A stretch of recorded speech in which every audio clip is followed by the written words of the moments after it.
surprised by the poll numbers? You know, I'm not, because I was in Iowa, I was in Michigan, Pennsylvania, Ohio, and Indiana during the campaign. And we have to look back just a couple of years, Dylan. It was the most promiseful campaign in recent memory. We knew we had a major jobs problem confronting us, and the candidates were very precise about what they would do if elected, if had the privilege of being the nominee and then elected. We put the priorities just completely backwards after the inauguration. We went after health care reform, not an unimportant issue by any measure. You've talked earlier today about finance reform. But we have 22 million jobs that we have to create, roughly a little more than... How do you come up with that number, just out of curiosity? and I just want to get one other piece of data out there. If you're wondering how many people don't have jobs right now, 2 years, 1.4 million people have not had a job for 2 years. For 6 months or longer, 6.7 million people in this country have not had a job for 6 months or longer. How do you get to the 22, Leo? Well, in 1947, we started counting all the unemployed in this country with some accuracy. 10 recessions since then, Dylan. For the first time in those 10 recessions, we now have one woman or man uncounted for every woman or man we do count. The actual number of real unemployed Americans in this country is 30 million. So what would you do? I mean, it's easy for me to sit here on MSNBC with my little TV show, and you come on, and I haven't got to Lynn yet, but I will, and talk about how the president ought to do it or how the Democrats ought to do it. But do you actually believe there are better decisions that could be made here? They're very real decisions that should have been made. Give me a couple. Well, give me a couple that I can still make. Forget last year. Last year's fishing season was terrible. We all watched. It was an abomination. Where to from here? You have to start with the belief that you have 22 million jobs to find, which is an untold amount of jobs. So small businesses can't create that many jobs. We have 5 million out-of-school youth. Out-of-school unemployed youth, 5 million.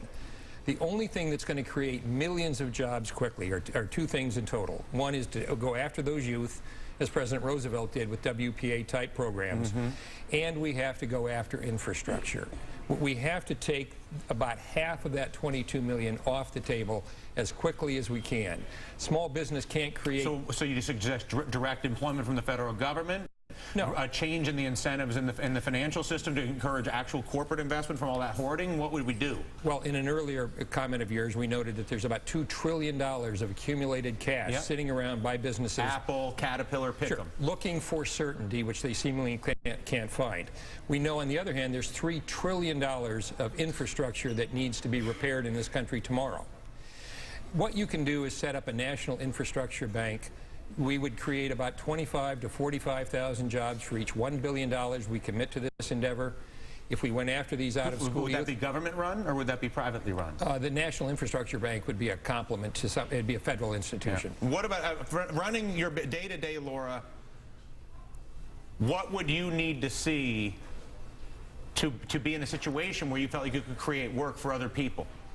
Well, we need to be in a situation, first off, where the government recognizes the need and the importance of the small business. We also need for them to really recognize that building the small business is really what we need to do and give them more opportunities, not just contract opportunities, but also protect the insourcing that is going on right now within the government agencies of our small business staff.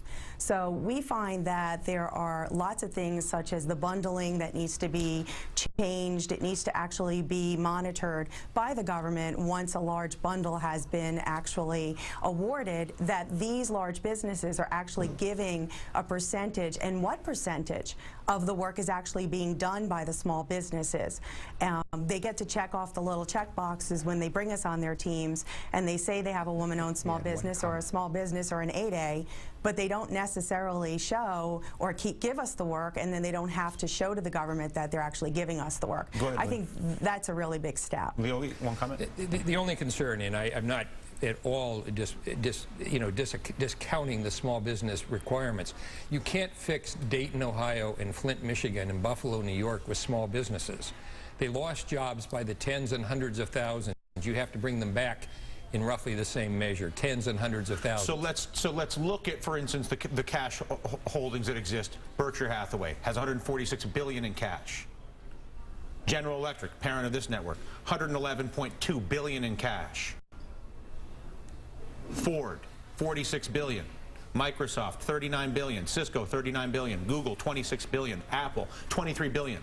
This is where the money is.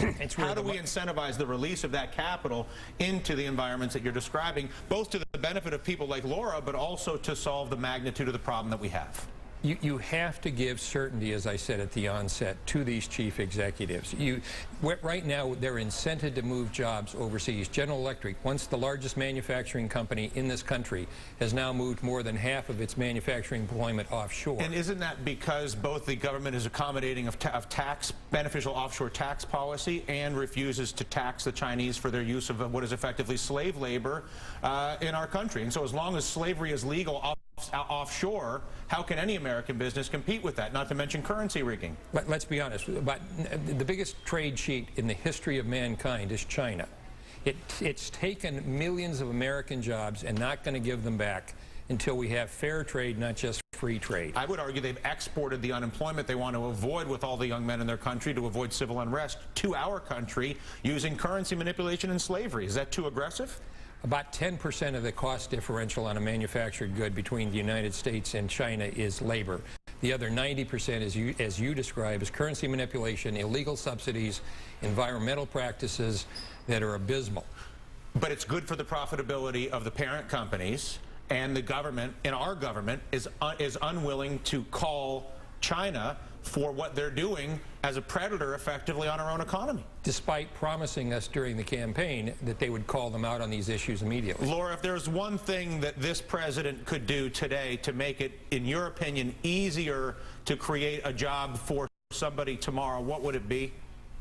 I believe that the president has lots of opportunities to build a small business. I want to make this one comment. Small businesses really are the boutiques. What we do is even though we're considered small, we did whitehouse.gov. We did healthreform.gov. We're a small 28-person company. But the magnitude of what we do and the people that we touch with what we do shows that we have such a high level of skills and training. But at the end of the day, don't the jobs, listen, we can hire census workers, we can incentivize people to trade trinkets with each other all day. But until we're creating work that actually solves the problems of our society, whether it's updating our infrastructure or incentivizing solutions to our incredibly inefficient power grid, our incredibly inefficient and poorly run medical systems, I can go on all day. Like, in other words, if I create a job just by giving Leo money because I have some money that I borrowed from my buddy, have we created a job, or have I just postponed the point where Leo comes and yells at me for giving him a nonsensical job? We literally have half as many manufacturing jobs in this country as we need. Less than 11% of our GDP and employment comes from making things. That's a factor too small. Laura, go ahead. Well, 50% of the employing is going on by the small businesses in today's economy, and that's nothing to shake a stick at. I mean, there's a lot of good, skilled, talented people out there who can do the jobs that are gone overseas. And I don't think anybody's shaking a stick at it. I just think that the magnitude of the problem is that our politicians, I think, and not to speak for Leo, but our politicians may not have actually really acknowledged the magnitude of the problem that we are facing as a result of things we can all list till we're blue in the face, but since we did Fix It Week, I want to focus on the solutions. I feel like we all know what the problem is at this point. Leo, thank you so much. Laura, I will have you back, and I thank you both for the conversation. If you want a bottom line on this one, pressure your politicians to deal with the corruption of our economy by virtue of the use of slavery and currency rigging in China, which is making it very difficult for domestic businesses to see an investment, not to mention, obviously, the rigged financial system. So it's pretty clear. Coming up here on the Dyan Ratigan Show, from the Gulf Coast to the Gulf of